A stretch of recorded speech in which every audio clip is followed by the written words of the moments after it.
Daniel Ricciardo is back. That's right, everyone's favourite Australian has landed himself a full-time F1 seat for the first time since being let go from McLaren in 2022. Ricciardo is being sent on loan to AlphaTauri, with Nyck de Vries paying the price for repeated poor performances. But what does this mean for the team and Ricciardo?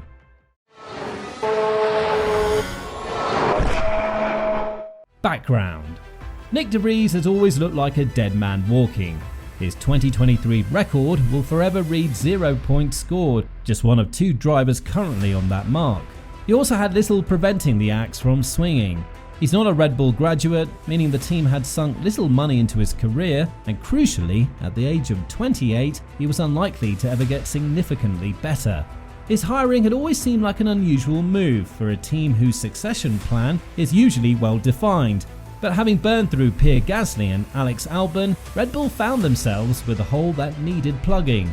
Their first choice, of course, had been Colton Herta, but the FIA denied a request to bend the super license rule shortly before de Vries put in a super sub performance in the Williams at Monza. That propelled the Dutchman to the top of Helmut Marko's list of replacements with a departing Gasly, but Marko revealed it was not a decision he shared with Christian Horner.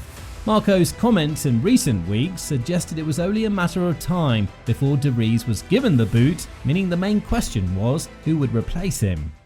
Ricciardo gets the AT seat.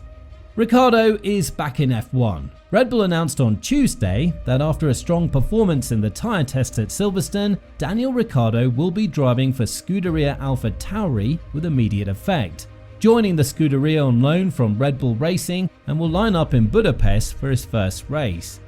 Christian Horner said, "It's great to see Daniel hasn't lost any form while away from racing, and that the strides he's been making in his sim sessions translate on track. His times during the tyre tests were extremely competitive. It was a very impressive drive, and we're excited to see what the rest of the season brings for Daniel on loan at Scuderia AlphaTauri." While Ricciardo said, "I'm stoked to be back on track with the Red Bull family." But no one really saw this coming. The general mood in the F1 paddock was that if de Vries gets sacked, Red Bull would go for one of their own homegrown prospects. After all, that was exactly what Marko said. The Red Bull senior advisor said, "If the worst came to worst, we would fall back on our pool of young talent," said Marko. "We're talking specifically about Liam Lawson and Ayumu Iwasa. Ricciardo is not an issue." So why then have they plumped for Daniel Ricciardo?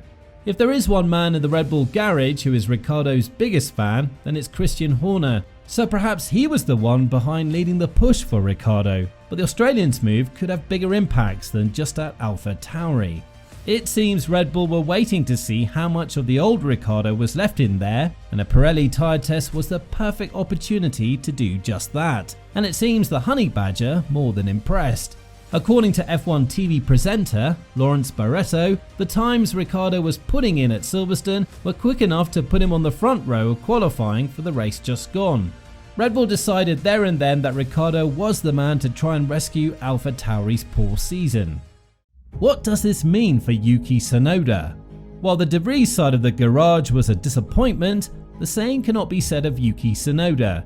He may only be on 2 points, but that doesn't reflect just how well he's done this year. AlphaTauri's AT04 is the worst car on the grid, which makes it a minor miracle that Tsunoda has regularly been able to drag it into a position to fight for points. He achieved that in Australia and Azerbaijan, and has also finished P11 on 3 occasions. So what do Red Bull expect of Ricciardo in comparison to Tsunoda? While Ricciardo's main objective is to just do better than de Vries, he faces a tougher task to match the excellent performances of Tsunoda so far in 2023. And what if Red Bull want him to beat the Japanese driver? With a car that slow, that's a very tough ask. Perhaps then the rest of the 2023 season can be seen as an audition for both drivers, with the prize on offer being that Red Bull seat. The key word from Red Bull's announcement of the moon was loan, with Milton Keynes' outfit making it very clear Ricciardo would be back one day, but he's aiming for the very same seat that 2 other men are. Tsunoda, at 23 and having been a member of the Red Bull Academy, looks a natural fit to one day move up to Red Bull, but after 3 years in their sister side, he'll be hoping that day comes in 2024. Ricciardo's motivations for moving to Red Bull are obvious. Not only is it in his spiritual home, with him enjoying his best success there, but he's made it very clear he wants to be challenging at the front again. A Red Bull seat gives him the perfect opportunity to do just that. But of course there is another man after that seat, and it's the man who's currently in possession of it. Is this RB's way of applying pressure to Perez? Nyck de Vries wasn't the only driver causing the Red Bull hierarchy some concern. After a good start, in which he won 2 of the 4 opening races, Sergio Perez's form has fallen off a cliff. Following the British Grand Prix, the Mexican has failed to even reach Q3 on 5 consecutive appearances, the worst run of any driver in Red Bull's history. While in the first 4 races his lowest finishing position was 5th, since then he's been on the podium just twice and finished 16th in Monaco. His title challenge is emphatically over, with Max Verstappen 99 points clear at the top of the table. The question now is, what does the future hold for Perez?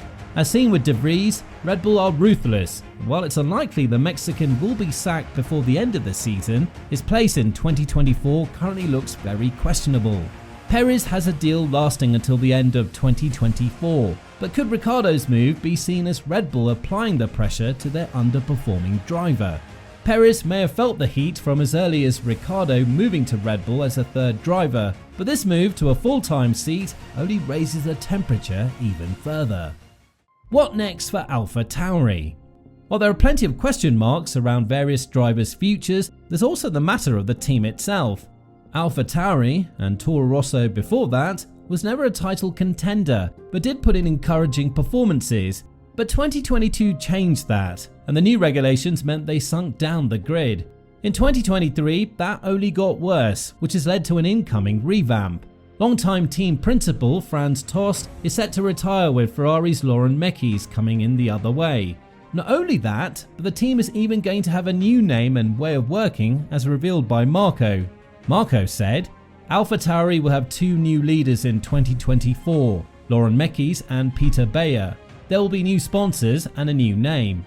The orientation is clear: follow Red Bull Racing as far as the regulations allow. Own designs are the wrong way to go. Red Bull's sister team's goal originally was to blood young drivers ready for the Red Bull seat, but they've strayed away from that recently with the hirings of de Vries and now Ricciardo.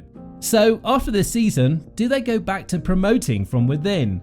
Liam Lawson and Ayumu Iwasa are the leading candidates fighting for that potential 2024 F1 seat. So that's the big F1 story everyone is talking about. Daniel Ricciardo is back racing in Formula 1. Let us know in the comments how you think he'll get on, and of course, make sure you're subscribed so you never miss a release here on the DRS Straight.